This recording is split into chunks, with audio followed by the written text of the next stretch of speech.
Fala galera, tudo bem com vocês? Eu sou o Genival Júnior, professor de Química, e hoje eu vou dar aula a vocês de soluções. Para começar, vamos começar com os conceitos básicos de solução.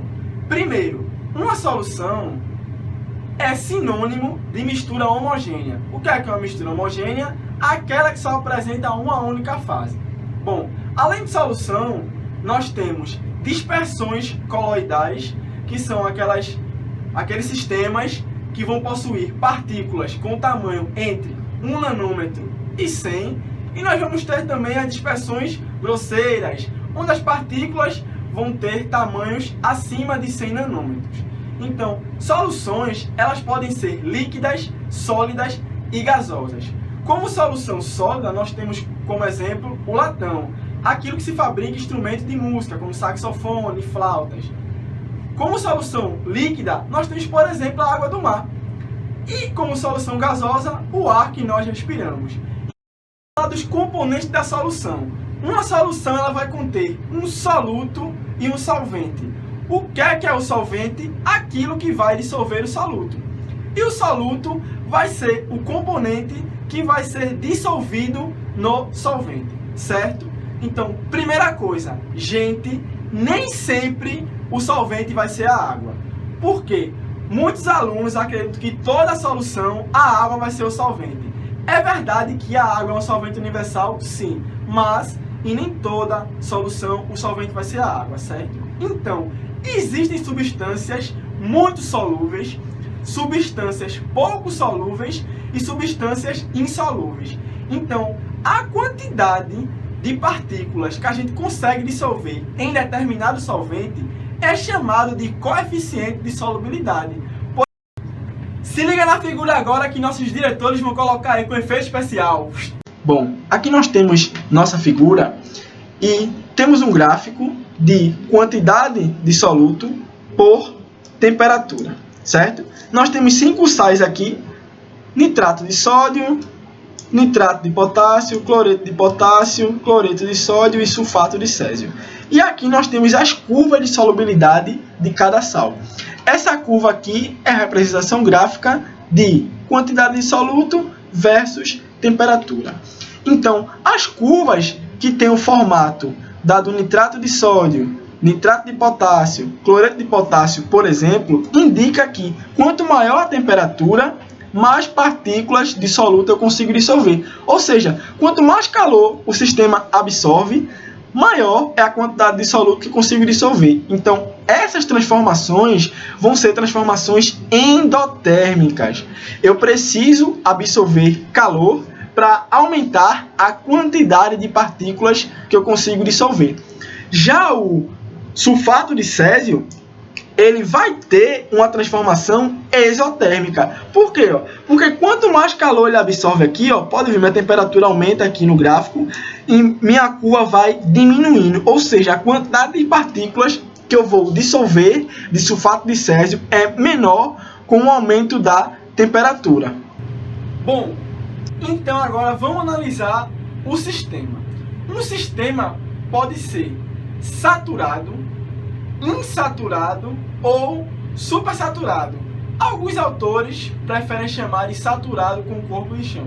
Fica a critério do aluno como ele vai aprender melhor. Então é o seguinte, como a gente analisou na figura, por exemplo, se eu tenho um sistema de cloreto de sódio e água a 25 graus, digamos que eu consigo dissolver 36 gramas desse sal em 100 gramas de água. E no nosso sistema eu tenha 35 gramas desse sal. Ou seja, nesse sistema eu tenho uma quantidade inferior ao coeficiente de solubilidade. Então, esse sistema vai ser classificado como sistema ou solução insaturado. Se minha solução ou meu sistema vai ter a quantidade exata do coeficiente, ele vai ser um sistema saturado. Agora, se o nosso sistema tem uma quantidade maior do que o coeficiente, ele vai ser supersaturado ou saturado com um corpo de chão, certo? Então, essa é a parte da teoria das soluções. Agora vamos para os aspectos quantitativos, que vai ser nossas fórmulas e cálculos matemáticos utilizados nas soluções. Então, temos aqui nossas concentrações. Primeiro, concentração comum. A concentração comum é a relação entre a massa do soluto e o volume da solução. Concentração comum é igual a massa do soluto sobre volume da solução. Note o seguinte, todas as vezes que eu estou falando do soluto, eu tenho que colocar o índice 1. Quando eu estiver falando da solução, não vai ter índice. E quando nós estivermos nos referindo ao solvente, vai ter o índice 2. Próxima, densidade. A densidade é a relação da massa da solução sobre o volume da solução. Depois nós temos o título. O título pode ser título em massa, título em volume, no caso esse daqui está em massa, e título em porcentagem. O que é o título? É a relação entre a massa do soluto pela massa da solução. Eu tenho aqui, ó, M1, massa do soluto, M1 mais M2, que é a soma da massa do soluto com a massa do solvente, que é justamente a massa da solução. Ora, como é que eu vou calcular o título em volume? É simples. Você vai substituir o M pelo V, porque é V1, V do soluto, V2, V do solvente. E em porcentagem, é esse resultado aqui multiplicado por 100%.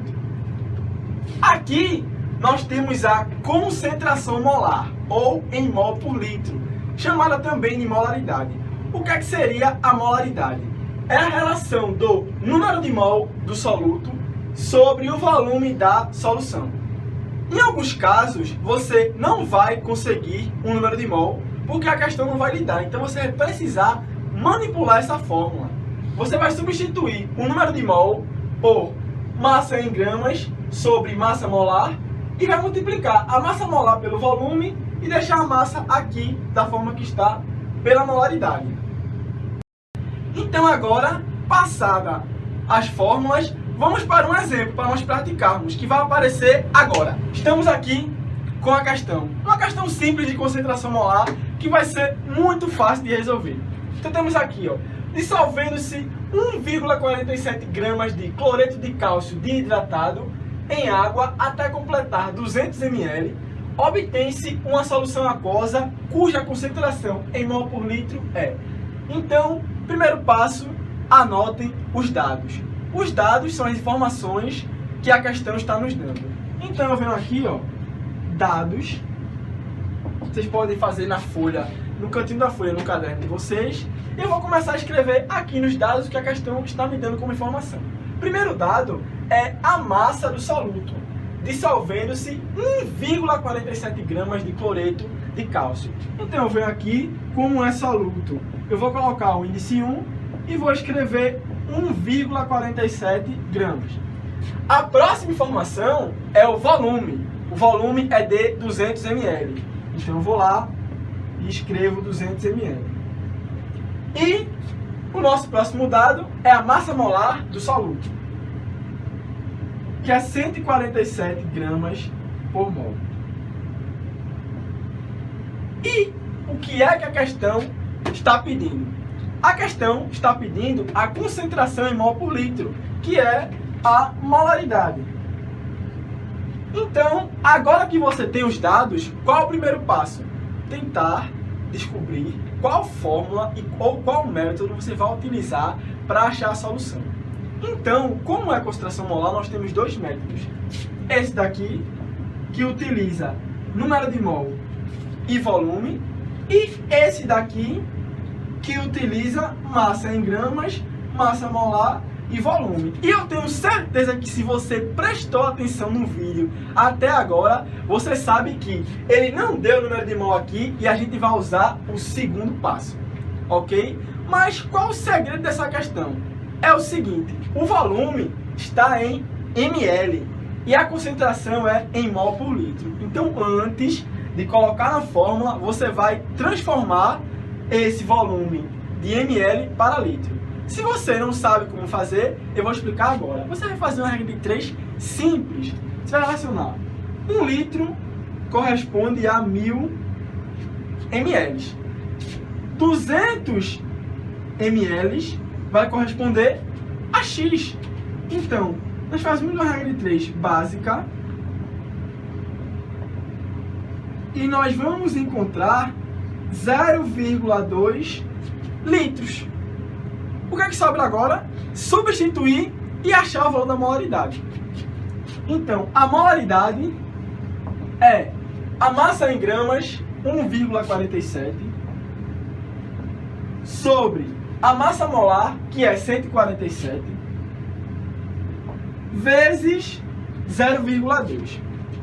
Então, o que é que eu posso fazer para facilitar? Colocar esses números em notação científica. Eu vou lá, ó, molaridade 1,47 é a mesma coisa que 147 vezes 10 a menos 2. 147 eu repito e 0,2 é a mesma coisa que 2 vezes 10 a menos 1. E agora eu vou fazer operações básicas aqui, ó. Eu simplifico aqui e eu vou ter que a molaridade é 10 a menos 2 sobre 2 vezes 10 a menos 1. O que é que eu posso fazer? Propriedades de potência. Aqui eu tenho divisão de potências de mesma base.